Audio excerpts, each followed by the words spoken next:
श्री शिवाय नमस्तुभ्यम। हर हर महादेव। मैं पायल सैनी आपके अपने YouTube चैनल व्रत त्योहार उपाय में आप सभी का स्वागत करती हूँ। आज के इस वीडियो में हम फुलेरा दूज के बारे में जानने वाले हैं। फुलेरा दूज का क्या महत्व है और हम जानेंगे कि फुलेरा दूज को हमारे हिंदू शास्त्रों में इतना महत्वपूर्ण क्यों बताया गया है। साथ ही पूज्य गुरु जी के द्वारा बताए गए 7 विशेष उपायों के बारे में जानेंगे जो केवल फुलेरा दूज के दिन ही किए जाते हैं। दोस्तों, फुलेरा दूज हिंदू पंचांग में फाल्गुन महीने के शुक्ल पक्ष की द्वितीया को मनाई जाती है। फुलेरा दूज बसंत पंचमी और होली के त्योहार के बीच आती है। फुलेरा दूज का त्योहार बहुत ही शुभ और सर्वोच्च दिन के रूप में माना जाता है। फुलेरा दूज उत्तर भारत के सभी क्षेत्रों में मनाया जाता है। विशेषकर यह त्यौहार ब्रज, मथुरा और वृंदावन के क्षेत्रों में महत्वपूर्ण दिन माना जाता है। यह त्यौहार पूर्णतः भगवान श्री कृष्ण को समर्पित होता है। फुलेरा दूज के दिन भगवान श्री कृष्ण के मंदिरों को विशेष रूप से फूलों से सजाया जाता है। यह माना जाता है कि फुलेरा दूज के दिन भगवान कृष्ण ने राधा रानी के साथ पहली बार फूलों के साथ होली खेली थी। इस दिन भगवान कृष्ण के साथ रंग बिरंगों से फूलों से होली खेली जाती है। यह त्यौहार लोगों के जीवन में खुशियाँ और उल्लास लाता है। भगवान कृष्ण के अलावा फुलेरा दूज का संबंध महादेव से भी है। शिव पुराण में बताया गया है कि शिवलिंग पर पहली बार धतूरा माता पार्वती जी ने फुलेरा दूज के दिन ही चढ़ाया था। शिव महापुराण यह भी कहती है कि हर दिन का किया गया दान, पुण्य, भक्ति, भजन समाप्त हो सकता है, लेकिन यदि फुलेरा दूज के दिन कोई दान पुण्य किया जाए, भक्ति भजन किया जाए, उसका पुण्य कभी खत्म नहीं हो सकता।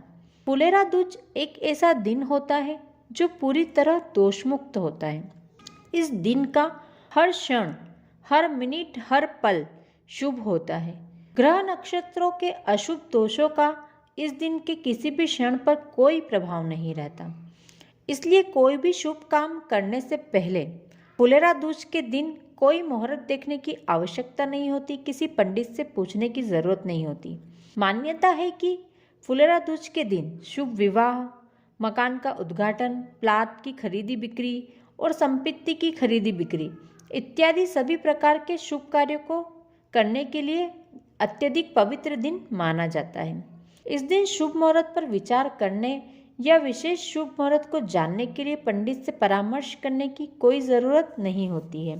फुलेरा दूज के दिन भारत में सबसे ज़्यादा विवाह होते हैं। जिन जातकों की कुंडली में प्रेम का अभाव हो, उन्हें इस दिन राधा कृष्ण की पूजा करनी चाहिए। साथ ही वैवाहिक जीवन की समस्याओं को दूर करने के लिए भी इस दिन राधा कृष्ण की पूजा की जाती है। फुलेरा दूज के दिन शुरू किया गया व्यापार, दुकान, व्यवसाय कभी ठप नहीं हो सकता। वो व्यापार, दुकान और व्यवसाय हमेशा बढ़ेगा ही, उन्नति की ओर ही जाएगा। चलिए अब फुलेरा दूज के दिन किए जाने वाले 7 विशेष उपाय जो बताए हैं उनके बारे में जानते हैं। पहला उपाय, यदि किसी को चक्कर आते हों, मिर्गी की बीमारी हो, सांस फूलने लगती हो, दमे की बीमारी हो, तो फुलेरा दूज के दिन धतूरे के पौधे की जड़, यानी कि धतूरे का जो पौधा होता है उसे खोदकर उसकी जड़ को निकाल लीजिए और घर लेकर आ जाइए। उसे धोकर साफ कर लें। अब उसे लेकर मंदिर जाएं। अब उस धतूरे की जड़ को घिसकर उसका जो लेपन तैयार होता है उस लेपन से शिवलिंग का लेपन करें और थोड़ी सी जड़ का टुकड़ा शिवलिंग के ऊपर चढ़ा दें। उस शिवलिंग पर चढ़ी जड़ के टुकड़े के ऊपर एक लोटा जल चढ़ा दीजिए और उस जड़ को लेकर घर आ जाइए। अब जिसे भी मिर्गी आती हो, चक्कर आते हो, सांस की बीमारी हो, उस व्यक्ति को थोड़े थोड़े समय में, दिन के समय में 4 बार सूंघा दीजिए। थोड़ी थोड़ी देर में 4 बार आपको उस व्यक्ति को सूंघाना है।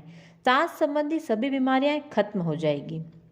दूसरा उपाय, यदि किसी को कोई बड़ी बीमारी हो गई है, डॉक्टर ने ऑपरेशन की बोल दिया है, गठान हो गई है, कैंसर हो गया है, किडनी या लीवर से जुड़ी कोई अन्य बीमारी है, तो फुलेरा दूज के दिन एक धतूरा शिवलिंग पर चढ़ाएं और 5 बेलपत्र नंदी के ऊपर समर्पित करें।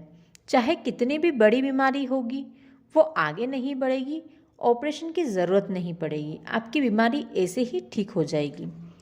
तीसरा उपाय, यदि आप अपने जीवन में बहुत परेशान हो गए हों, कष्टमय जीवन चल रहा हो, दुखी हो गए हो, तकलीफ़ें बहुत ज़्यादा है, सब तरफ से हार गए हो, तो फुलेरा दूज के दिन एक धतूरा शिवलिंग पर चढ़ाकर एक लोटा जल उस धतूरे पर चढ़ा दीजिए। आपके सभी दुख तकलीफ महादेव हर लेंगे, सभी दुख और तकलीफ़ों को महादेव दूर कर देंगे। चौथा उपाय, यदि किसी को दाद या खुजली की बीमारी हो गई है, चमड़ी का कोई रोग हो गया है, यानी कि चर्म रोग हो गया है, चमड़ी सफ़ेद पड़ गई हो, तो फुलेरा दूज के दिन एक लोटे में जल लें। अब उस जल के लोटे में एक धतूरा डाल दें और थोड़ा सा पीला चंदन डाल दें।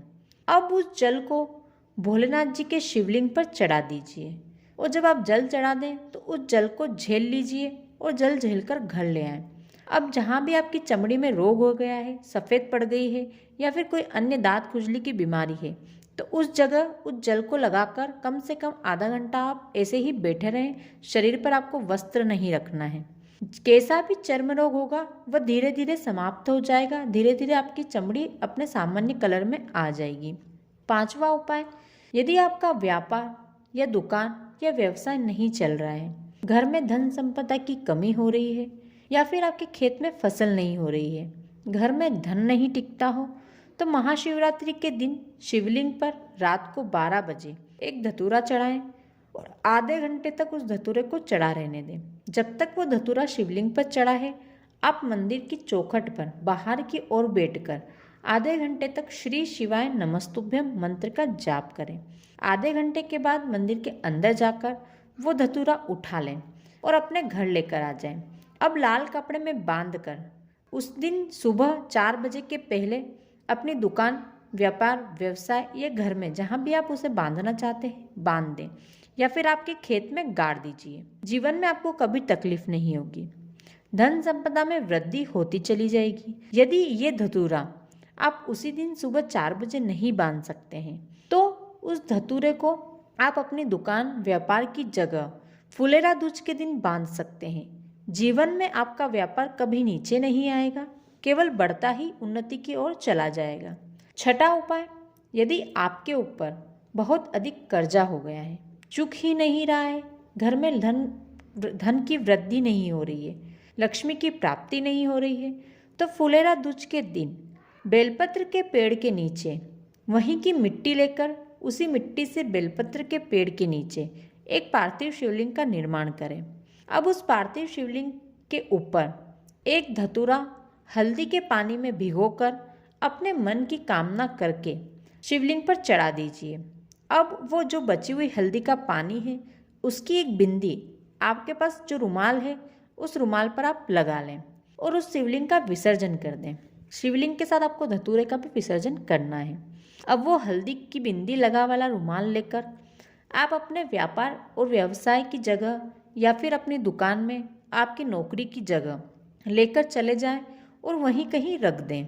आपके घर में लक्ष्मी आना प्रारंभ हो जाएगी और आपका सारा कर्जा धीरे धीरे चुक जाएगा, क्योंकि जब तक घर में लक्ष्मी की वृद्धि नहीं होगी तब तक आपका कर्जा चुक नहीं सकता। इसलिए इस उपाय को करने के बाद आपके लक्ष्मी की वृद्धि होने लगेगी और आपका सारा कर्जा धीरे धीरे समाप्त होता चला जाएगा। सातवां उपाय, जिनका विवाह नहीं हो रहा है, चाहे लड़की हो या लड़का, विवाह में कोई ना कोई परेशानी हो रही है, बात पक्की होते होते रह जाती है, बात बन ही नहीं रही है, तो 5 बेलपत्र लें, 5 शमी पत्र लें और एक धतूरा लें। इन सभी चीज़ों को लेकर शिव मंदिर जाएं।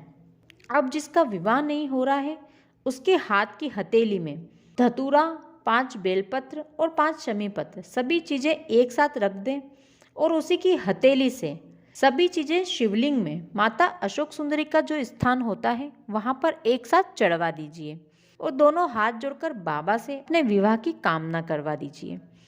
आपका विवाह 3 महीने में पक्का हो जाएगा। तो दोस्तों, ये थी फुलेरा दूज का महत्व और फुलेरा दूज के बताए गए सभी उपाय जो आपको साल में केवल एक ही बार करने का मौका मिलता है। आप ये सभी उपाय केवल फुलेरा दूज के दिन ही कर सकते हैं। इसके अलावा आप साल में किसी भी दिन नहीं कर सकते हैं। यदि इनमें से आप कोई भी उपाय करना चाहते हैं तो आप फुलेरा दूज के दिन कर सकते हैं। आज का यदि आपको वीडियो अच्छा लगा हो तो वीडियो को लाइक कर दें, वीडियो को ज़्यादा से ज़्यादा शेयर करें ताकि सभी इन उपायों की जानकारी का लाभ उठा सकें और अपनी ज़िंदगी में हो रही परेशानियों का अंत कर सकें। साथ ही यदि आपने मेरे चैनल को अभी तक सब्सक्राइब नहीं किया है तो तुरंत सब्सक्राइब कर लें, क्योंकि मैं ऐसे ही वीडियो आपके लिए लेकर आती रहती हूँ। आपको मेरे चैनल पर सभी व्रत, त्योहार और उपाय की जानकारी मिलेगी। सभी गुरुजी के द्वारा बताए गए नए पुराने सभी उपाय आपको मेरे इसी चैनल पर मिलेंगे। साथ ही कमेंट में हर हर महादेव, श्री शिवाय नमस्तुभ्यम लिखना बिल्कुल भी न भूलें। धन्यवाद।